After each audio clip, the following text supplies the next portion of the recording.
Hi everyone, it's Sunday, October 4th, time for another HideNet Week in Review. I'm Vera Dordick. So hide prices around the globe this week were steady or a little higher depending on the origin, but business was slower in some regions because China's off for their 8-day holiday celebrating the Autumn Festival. The most affected was the United States, so let's start there. Volumes of sales were definitely lower, with producers well sold and China out of the market for most of the week. Once again, offers were few, and especially for the popular steer selections. And the same is the case for some types of cows.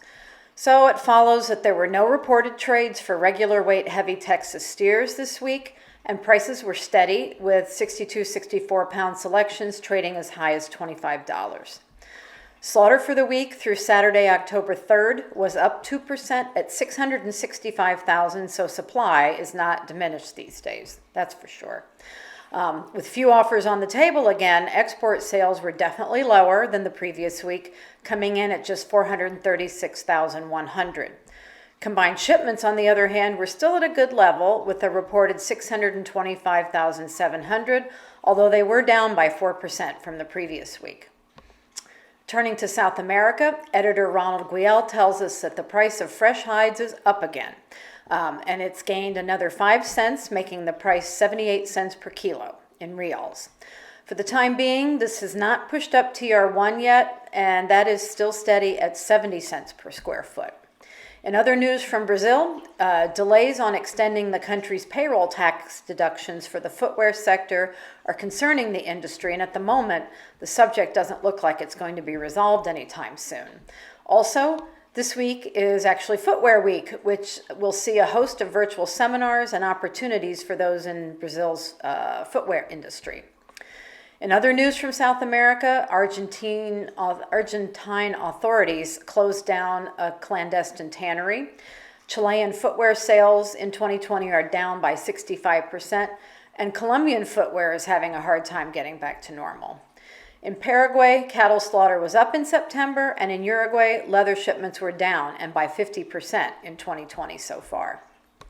Turning to Europe, editor Andrea Guolo tells us that prices were largely unchanged during the week, with a few notable exceptions.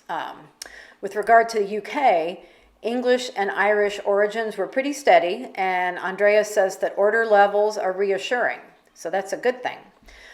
English Ox 36 Plus was still selling at 80 cents in sterling per kilo, and in Ireland it was also steady at 75 cents in euros per kilo. Europe's bull markets have seen orders resume for automotive and upholstery, so prices were again stable. With regard to the cow market in Europe, prices were also largely steady on the back of upholstery orders for large sizes and some more orders for footwear. Veal skins, the prices are variable, and the top of the range is decidedly expensive, especially from France. There are also some changes in the international sheepskin business and the prices there, so you'll want to check those out in our international report. In his analysis this week, Andrea takes a look at the level of work from now to the end of the year, and he also makes a few general predictions for the outlook at the start of 2021 for what leather business will be and what the factors affecting that will make it look like. So that's all we have for this week, and until next week, good night from HideNet.